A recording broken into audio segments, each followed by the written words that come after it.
Hello, my name is Bob Tipton, and this is Dark Sky Innovative Solutions presentation on our Oro Azul project and the work we're doing on deep water high pressure hydrolysis, what we're now calling Azul Hydrogen, for grid storage. It's part of Oro Azul's systemic roadmap for turning fossil fuels into the fossils they deserve to be and global sustainability. Grid storage and load balancing are one of the greatest challenges facing sustainable energy, including ours. The current methods. The two dominant methods of grid storage are pumped water gravity storage and batteries. As you can see, pumped water is really space intensive, takes up a lot of land, and it's not very energy dense. Batteries are energy dense. They also take up land, not as much, but they're also really expensive and require a lot of unusual and sometimes rare and expensive materials. Also, there's an issue with recycling. But more importantly, there's just not enough available. During the UK wind drought of 2021, it was determined that if Scotland pumped every gallon of fresh water to the highest point in the country, it would not be enough to get through the drought. People are fond of saying, but batteries can do it. Well, they could be if we had enough money and enough place to put the batteries. And the electric vehicle energy industries are facing battery shortages already. So, high pressure electrolysis, what's known in the industry as HPE. Most of us are familiar with electrolysis of water into oxygen and hydrogen gas. High pressure electrolysis is an existing method of producing high pressure hydrogen and makes use of the fact that the energy to split water is independent of pressure. Cracking at the bottom of the ocean takes the same amount of energy as cracking it up here at atmospheric pressure. So what we've been working on is deep water high pressure electrolysis, DWHPE, which is producing what we're calling Azul Hydrogen. Well, blue hydrogen was taken by the bad guys in the fossil fuel industry. Green hydrogen is named because it's green, so those were all taken. Our project name was already Oro Azul, and Azul is kind of a blue version of green hydrogen. Or you can say a green version of blue hydrogen, because it's coming out of the ocean. I hate naming stuff. So DWHPE is HPE where the water is split at depth, underwater, where the pressure is naturally high. Pressure underwater is equal about 1 bar per every 10 meters of depth. A bar is 1 atmosphere. Deep water is found in the oceans, exhausted fracking wells, and drilling into aquifers. The image at the back is taken from an online Green Tech Media slide on work being done by a company called HydroStore out of Canada, who is already making use of this pressure effect for underwater gravity storage of compressed air. They are going the effort of compressing the air into these submerged containers, building up the energy in the containers, and then letting the gas air come back out to drive turbines. What we're doing, instead of compressing the air down the pipe, we're running a cable and splitting it into hydrogen and oxygen and producing the same compressed gas effect, but you can burn the gases. So it's much, much more efficient, or much more energy dense than compressed air. While WHPE is basic science and not patentable, using it for grid storage is part of our pending ocean energy process and subterranean gas process patents. Putting all this in perspective, we all know jet engines, so powers jet airplanes and some trains and so forth. Jet engine peak pressure is about 5 bar, about 5 atmospheres. That is equivalent to about 50 meters of depth under the ocean or under any water. A car engine peak pressure is about 50 bar, about 500 meters. The ocean abyssal plains, the bottoms of the bulk of the ocean, are about 4,000 meters down, and that's 400 bar. There's almost 10 times the pressure inside your car engine, and maybe 20 times the pressure inside a jet engine. The North Sea, for example, is kind of a high plateau area of the ocean. That's about 150 meters. That's still 15 bar, or 3 times the pressure inside a jet engine. Now, when you start comparing Azul hydrogen to batteries, The key to a battery is energy density. How much energy can you pack into the space, weight, or cost? Okay, so we're looking at space. How much energy can you pack into a cubic meter of storage? And the green curve is the energy stored in a cubic meter of hydrogen at the pressure at given depths underwater. So at about 500 meters down, the green curve crosses the red curve. The red curve is the energy density of a deep cycle lead acid battery, such as those most commonly used in wind farms. Lithium batteries are somewhat higher. But as that pressure goes deeper, by the time you get down to 4,000 meters, about the level of the abyssal plains, we're up to maybe 10 times the energy density of lead acid. And if you're able to do the compression in a oceanic trench, such as we demonstrated in another video, the Philippines and Puerto Rico and some other places have deep oceanic trenches within a few kilometers of shore. So we can run an electrical cable down into the trench, put it into an electrolyzer, capture the hydrogen, and that hydrogen is now being captured at 10 to 20 times the energy density of a lead acid battery, a good wind farm lead acid battery. But you would think we're keeping hydrogen at high pressure. Hydrogen is always notorious for being really hard to hold on to. It leaks through everything. Comparing it to helium, if you take a neoprene party balloon full of helium, common kids party balloon, it loses most of the gas in a few hours. You have a party overnight, you go to bed, the balloons are all up on the ceiling, come down in the morning, the balloons are all lying on the floor because most of the helium escaped. And if you use a metallized mylar balloon, they last a lot longer. They can last days. I've seen metal mylar balloons go a month, where they still keep some buoyancy. Well, hydrogen behaves similarly to the helium. So whatever is going on with the hydrogen, you can think of it like the helium balloons. But you should realize that if you keep them around, if you're a bit of a lazy housekeeper like I am sometimes, you can come back and find one of those balloons a few days later and there's still gas in it.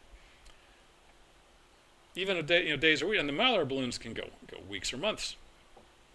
So why doesn't all the gas go away? It obviously leaks out. Why does it stop leaking out? It stops leaking out because eventually it reaches ambient pressure. Now, a century ago, everybody thought the big up-and-coming thing were the great Zeppelins, and they were kept aloft by hydrogen. And these Zeppelins stayed aloft for weeks or months with very little, additional hydrogen charge. They crossed the Atlantic with this, with no additional hydrogen being produced. And the reason they were able to do it was because the hydrogen was being kept at ambient pressure. There was very little force to push it through the walls of the Zeppelin. So it lasts like a battery. If the compressed hydrogen is kept at great depth in aluminized containers, like those mylar balloons, and it turns out the Zeppelins also used aluminized canvas and some paint to store their hydrogen, that the aluminum is enough to keep the hydrogen from penetrating the wall if it's at ambient pressure. If you put it in these kinds of containers, the hydrogen can be kept for weeks or months, and that makes it more than good enough for grid storage. It's more than long enough for grid storage and long enough to be transported by submersibles. But the really important thing is here, there's no lead, there's no lithium, there's no acid, there's no partitions in between the cells, there's no electrical wiring in between them. We are storing energy at 10 to 20 times the density of very high-tech batteries in cans, tanks, or balloons. And they don't wear out. They can go 20, 30, 40, 50 years. So what happens when it's time to use that compressed gas? Well, gas can expand in many different ways. We're discussing adiabatic expansion. Adiabatic is always kind of an intimidating word. What it really means is that during the expansion, no heat is added to the gas, not by heating it with a match or cooling it with ice. Adiabatic expansion happens when air expands without being heated or cooled. This is commonly the thing that powers the weather. If you have a hot day on a big flat plain on the Earth, the heated ground heats the air above the plain. Hot air rises over the cool air. As the air rises, a big volume of the air goes up, and as it goes up, the pressure drops, the air expands, the temperature drops, and as the temperature drops, the water condenses out, and adiabatic expansion is what causes the clouds and the rain. Now the formula for the temperature due to adiabatic expansion is the final pressure, T2, compared to the initial pressure, T1, is equal to P2 over P1 to this kind of gnarly looking term here, gamma minus 1 over gamma. Gamma is a property of the gas. It's called the ratio of specific heats. And for all the gases we're working with in this discussion, it's close enough to 1.4 to not make a difference. So, for our DWHPE adiabatic expansion, if we look at the temperature resulting as a result of expanding based on the depth of the water we're beginning at, and we're beginning at a temperature just above freezing, which is pretty representative of the deep oceans, maybe, at freezing or maybe 2 to 3 degrees C above freezing. That's about 278 Kelvin. This is Kelvin, the absolute temperature scale. And when we get down, if we begin expanding at 500 meters, we're going down to maybe 90 Kelvin. At 1,000 meters, we're going down maybe 75 Kelvin and 15. And we get out to maybe, out here around 4,000 meters, we're down to 50 Kelvin. Well, remember, Kelvin, this is the absolute temperature scale. So 0 Kelvin is absolute zero, that number no one can ever get to. So we're getting cold like the outer planet's kind of cold when this stuff expands. This is done all the time when gas companies produce these gases commercially, but they spend a lot of energy to do this. When we're doing this, this is just letting the gases from our cracking of the water come up on their own. Now, what's interesting is that if you put the temperature of the gases' boiling points on the graph, so the yellow curve is the boiling point of oxygen, and the green curve is the boiling point of hydrogen, that's also the condensation point if you're going the other direction. As the blue curve comes along here, right around 92, I think it is, Kelvin, oxygen begins to liquefy. And if you follow this blue curve out, 1,500, you can follow this out, out into the 2,000, 4,000. It never quite gets cold enough to liquefy hydrogen, because hydrogen liquefies down here around 20 Kelvin. You got to be really, really cold to get liquid hydrogen. So what the red curve shows is if we take the gaseous hydrogen and run it through the already expanded and cold liquid hydrogen or very cold oxygen, then expand it from there. So instead of expanding it from the starting point around 278 Kelvin, we're now expanding it from, at say 500 meters depth, we're now expanding it from 92 Kelvin. So this red curve is showing the temperature of expanding that pre-cooled hydrogen. So using this approach at around 900 meters, we are now able to produce both liquid oxygen and liquid hydrogen at the same time without any added energy. Now, for those physicists, chemists, and engineers who are getting all persnickety, these curves do not include the energy required to overcome heat of vaporization. But we've got more than enough available cooling effect here that we should be able to achieve full liquefaction using this approach, certainly given adequate depth. Now we have all of these extremely cold gases, in some cases liquefied gases. Now heat engines is the fancy name for the engines we all see every day, car engines, diesel engines, turbine engines. They all work on basically expanding gas. You apply heat to the gas expands, it does useful work, drives the engine. Traditionally, we provide that heat by burning something, usually gasoline, coal, natural gas, sometimes hydrogen, sometimes wood, and that heat heats the gas and drives the engine, and the heat gets dumped into the environment, which is the last thing we want to do today because we're trying to cool the environment. What Azul figured out is that with all of these super cold gases available, we can swap the roles of the hot and cold sides. So currently, fire creates heat and the engine dumps it into the environment. With Azul, the environment provides the heat and we dump the heat into the cold gases, which we have to heat up in order to use them to burn them to run the turbines anyway. So we have to do that process anyhow. We may as well get useful work out of that as well. Now the interesting thing about these engine diagrams, these cycle diagrams, is that the mechanical efficiency of the cycle is dependent on how low the pressure gets or how close you get to this bottom curve. What it really matters is the closer you get to absolute zero, the more efficient these cycles become. most of these cycles are around 1/3, about 30% efficient. But if you were actually running a gasoline engine at, say, 50 Kelvin, net efficiency would soar up to 60%. So we're running these against a cold side, averaging the oxygen and hydrogen, of about 50 Kelvin. So that the atmosphere heating these cold gases is like running a car engine with the fuel burning at maybe 2,000 degrees Fahrenheit. I mean, these things are getting outrageously efficient because the cold side is so cold. And that's what we're calling cryogenic cogeneration. The diagram on the right here is for the Brayton cycle. That's the cycle that drives turbines. Well, I said, for what was becoming to me an evil word, I said mechanical efficiency in the last slide. And this is really aimed at the engineers, scientists, chemists, physicists. And it's what I'm calling the efficiency trap. Efficiency means very different things in different disciplines. The common meaning of efficiency is product divided by cost. How many widgets can you produce for $1? It's critical in financing and budgeting, and to most of us, normal folks on the planet, when we talk about efficiency, we're talking about common meaning or financial efficiency.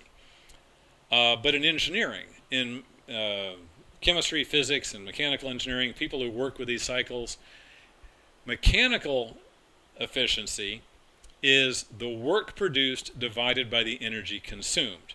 Now, the reason it's useful is this is absolutely critical for performance of vehicles. Because when you only have so much fuel to burn, and that fuel weighs a lot, and that weight has to be lifted up in the air for an airplane, how much energy you get out of fuel determines when you run out and crash, how fast you can go, whether or not you can get to the moon and get home. So since the Industrial Revolution really got taking off, when the aircraft took off, almost all mechanical engineers, including myself, were absolutely focused on mechanical efficiency, and that is a trap. Engineers are so obsessed with mechanical efficiency, they even get competitive about it, sometimes even like macho competitive about it, because mechanical efficiency is what makes the car engines more powerful. How fast can your dragster go? Can you break the speed of sound? This sort of stuff. So what we do in engine design is we have an ideal, what we call an engine card or engine cycle, and that black curve around the outside is the ideal. If we were to produce ideally what Mr. Brayton came up with as the Stirling cycle here, which is important. That would be the efficiency out of a Stirling engine. But reality sucks. And in reality, we never quite achieve the ideal cycle. We get something more like this blue curve, which always kind of resides inside the black curves. And what mechanical engineers spend most of their careers doing, especially in the engine profession, is how far can we push that blue curve? How close can we get it to the black curve? Oh, my engine's 2% more efficient than your engine. Ooh, give me a month. Oh, no, I just got you by 0.5%.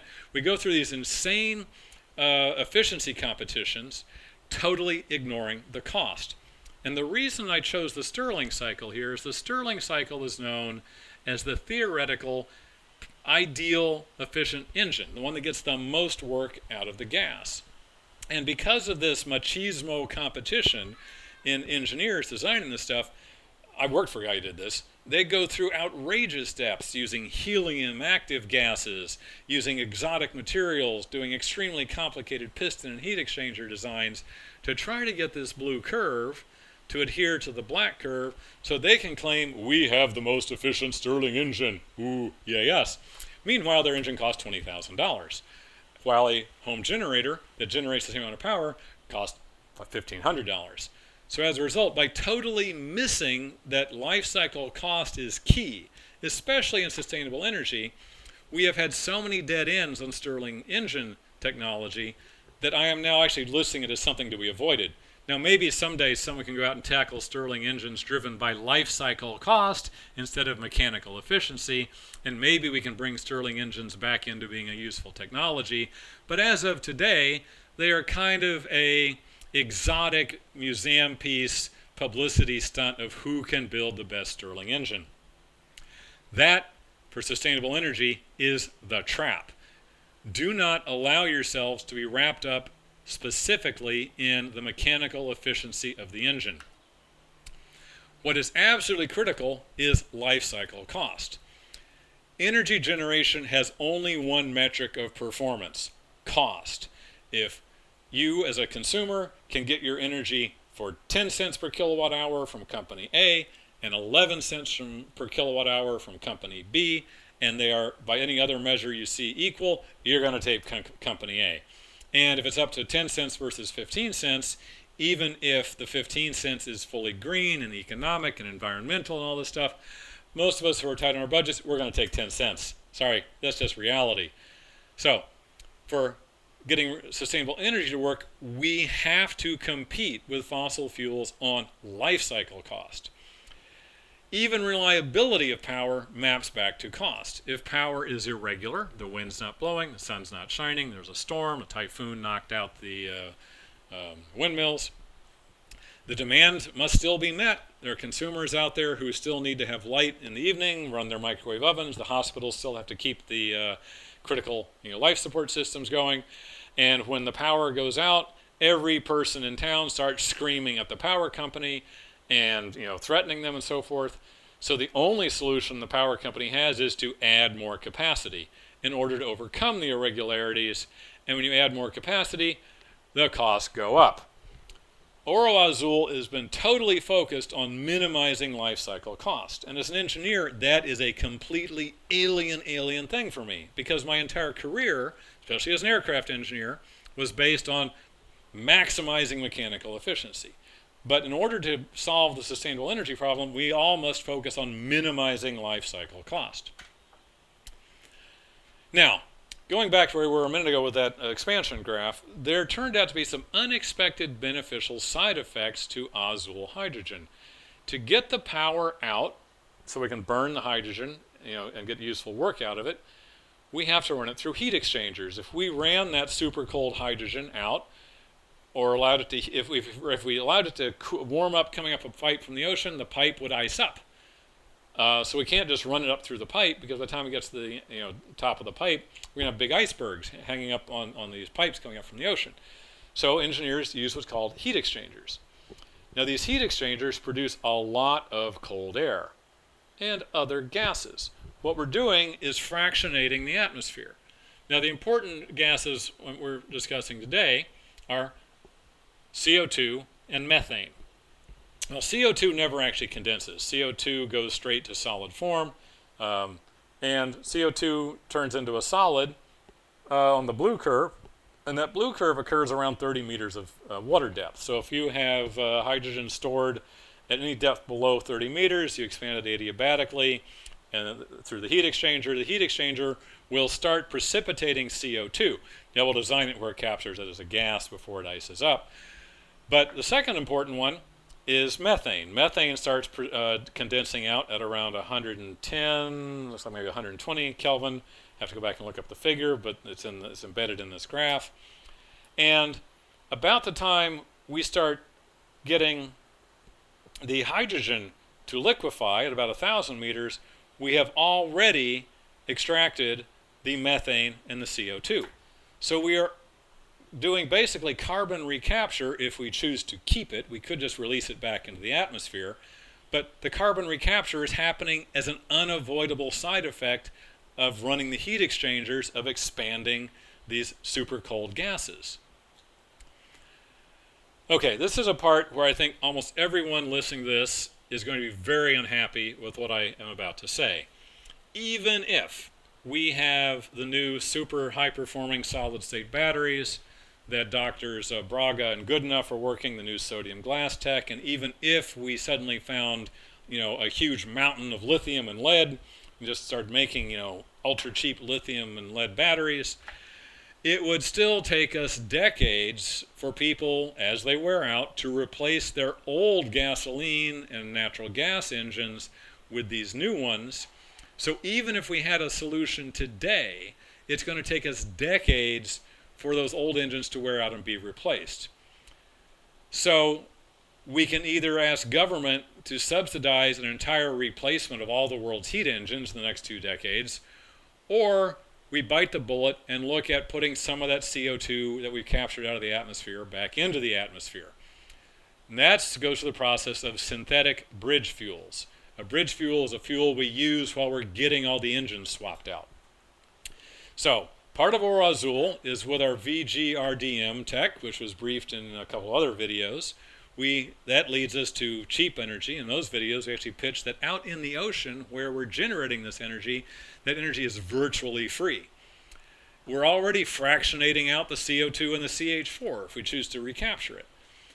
With extremely cheap energy and a bit of chemistry, we can crack the CO2 and CH4 back into their constituent elements. We don't actually have to do it with the CH4, it's already natural gas. And the reason we don't crack the CO2 currently is because it takes so much energy. We would have to burn more energy to crack the CO2, and that usually means putting carbon back into the atmosphere than it would be carbon taken out of the atmosphere. But because of our total system, the energy is virtually free. So converting atmospheric carbon back into usable fuels is possible with our tech. So this equals carbon recapture for virtually free or cheap synthetic petroleum and natural gas.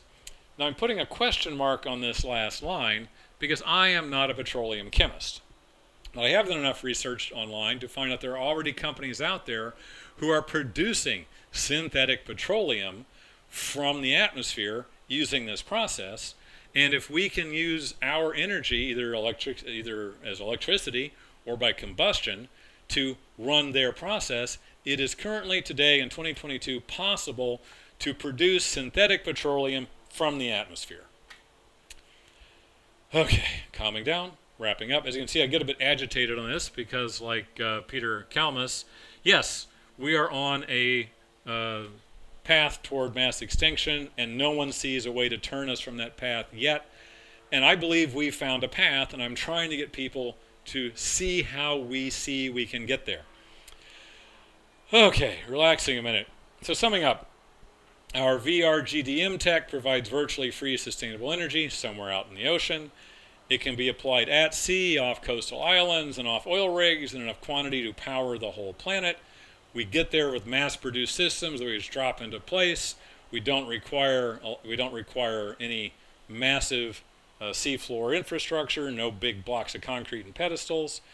We have batteries that provide transport, and now we have Azul Hydrogen, DWHPE tech, which provides grid storage, and in the next video, we will be describing how we can use Azul Hydrogen and DWHPE to transport that energy back to shore at costs cheap enough that we can price fossil fuels out of the market.